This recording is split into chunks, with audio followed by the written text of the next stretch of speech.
Hi, everybody. My name's Jason. I'm from New York.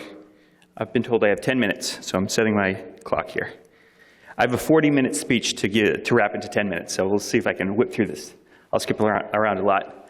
I'll start with this. I'm from New York. I go to San Francisco a lot, and when I go to San Francisco, I take my Uber from my home to the airport, and I fly across to San Francisco, at which point I get in another Uber, and I go to my Airbnb, and then I sleep there, and then in the morning I wake up, and I go to Lending Club by an Uber, where I talk to Lending Club about buying loans that are shared with me through the sharing economy. So my whole trips to San Francisco are all done by sharing economy. The one piece that's not is the plane. And I'm hoping someday the price of private jets will come down and people will open up to sharing economy, because that would be awesome. And I can fully do sharing economy. But here goes. Does this? Okay, great. All right, so I'll go right here. I'm the CEO of Cardinal Rose Group. It's a holding company that owns 3 companies. We have a media company called Lend Academy, which if you guys want to learn about peer-to-peer lending, it's a great resource. We have tons of articles and interviews with leading CEOs. We have Lend It, which is a fantastic conference. We have three a year in the US, in Europe, and in China. We get all of the leading companies from around the world to present and do business at our conferences.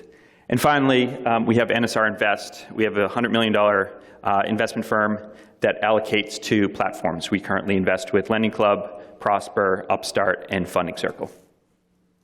Our mission is to educate, connect, and invest. Quick history on P2P lending. I don't have it in front of me, so I have to look up there. It began in 2005 with Zopa, first P2P lending company, and quickly came to the United States and in China with Prosper and Creditease in 2006. In 2007, Lending Club launched. And then in the US, what happened was the SEC came in and said, you know, this peer-to-peer lending thing you're doing, you're actually selling a security, and that's against the law. You need to register with the SEC if you want to sell a security. So Lending Club said, oh, I didn't know that. Okay, we will register with the SEC right away, get to it. They had to shut down their business for about 6 months, and they reemerged with a SEC-registered investment platform. Prosper, on the other hand, which was probably 3 times the size of Lending Club, decided to fight. Bad lesson learned. Don't fight the SEC. You're not going to win.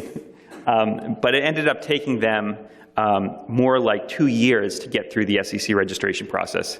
And they got sued by their investors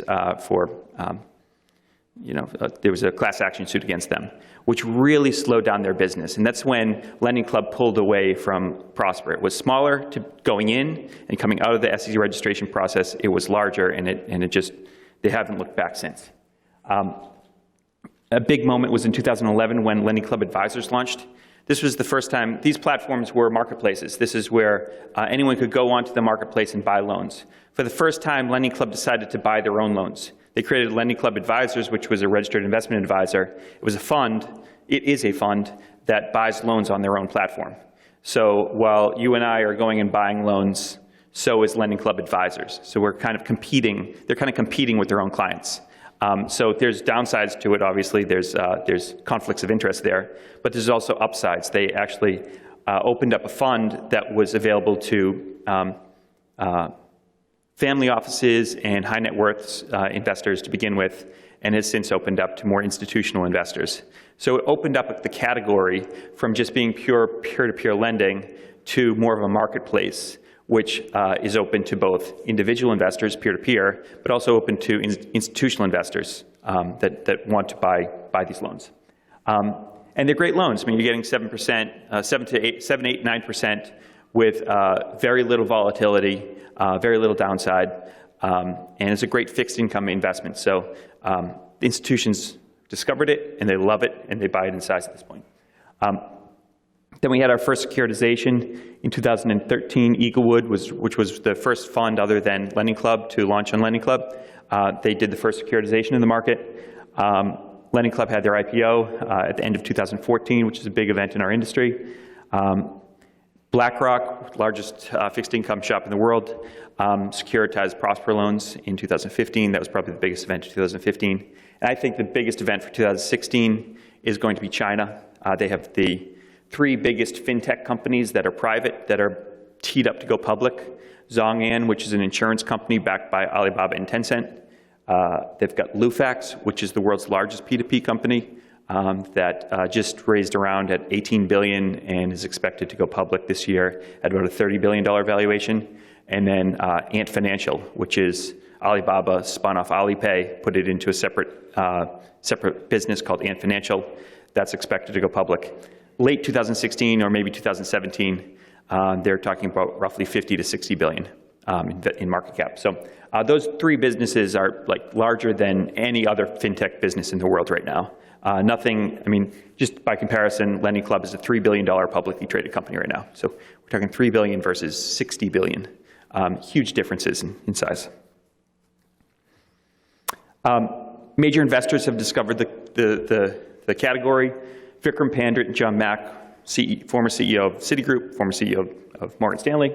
Nigel Morris, co-founder of Capital One. Hans Morris, CEO of Visa. George Soros, Larry Summers, Peter Thiel. So you've got both. You also have Alibaba, Tencent, Google, and Amazon. So you kind of have this meeting of both the leaders in financial services and the leaders in tech all coming in and investing in P2P. It's the whole fintech thing. It's happening, and you're seeing the smartest, highest profile people in the industry investing in the segment, because there's something here. 3 different flavors. You have P2P, where borrowers are connecting with investors. That's traditional, kind of what Lending Club started with. It's happening in China. It's actually happening here quite a bit. You have marketplace borrowers where institutional funds are coming in. That's what I described before with LCA Advisors. Prosper does that. And then finally, you have balance sheet lenders. These are companies that are actually taking in the capital themselves, holding it on their own balance sheet, and then allocating it to borrowers, as opposed to just operating a marketplace where they don't actually hold the money. They're just matching borrowers and lenders. I'm going to skip ahead to securitization. So securitization, really interesting trends in the US. It hasn't really taken off yet in Europe, but I think it's something to keep your eye on. It's a real driving force behind growth in the US right now. There's hedge funds, insurance companies, pension funds, sovereign wealth funds, all kind of participating in the securitization market. Again, some of the leading companies, the top ones are big mutual funds. The bottom ones are pure play P2P companies, the funds that have popped up.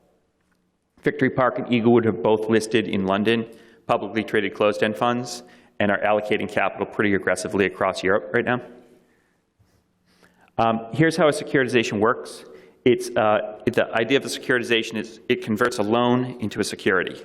On the borrower side, a borrower goes to a P2P platform, in this case, using Prosper as the originator. So they're going to Prosper and they're asking for a loan, and Prosper facilitates that loan by offering the borrower an 8% interest rate on their loan. Borrower's paying back their loan plus 8%. That loan, which is that's offered by Prosper, in this case, is funded by an institution. And in this example, it's BlackRock.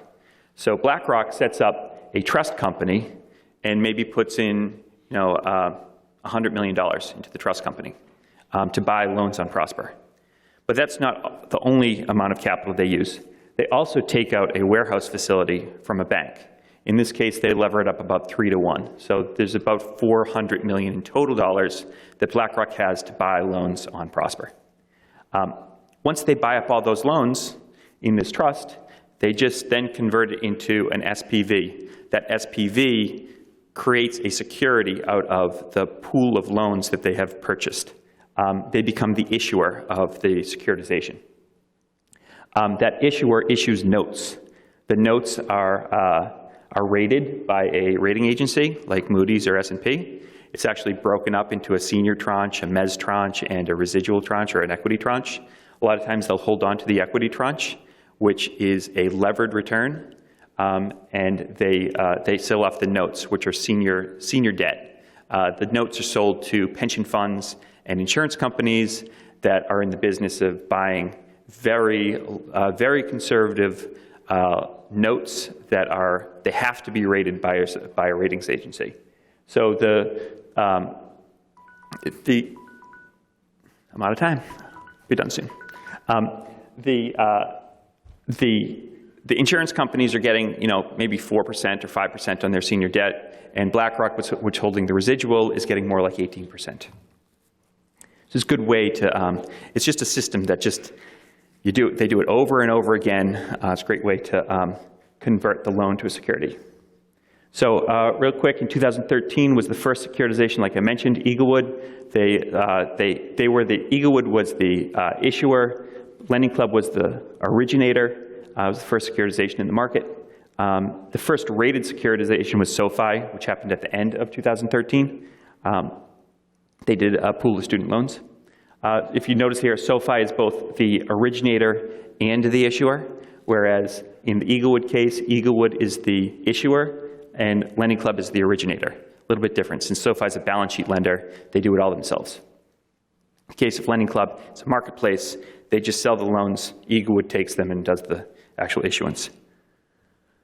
2014, the market picked up. There's quite a bit. Probably the most interesting one was Cabbage, which was a huge one. It's the biggest one in the industry so far. SoFi also had a double-rated securitization. And then 2015, the floodgates opened. A ton of securitizations happened, the biggest one being BlackRock, and they continue to come to this day. The first securitization was in September 2013. The total number had been 40. Total money raised has been $8.5 billion. SoFi has been the most frequent issuer, along with Inseet.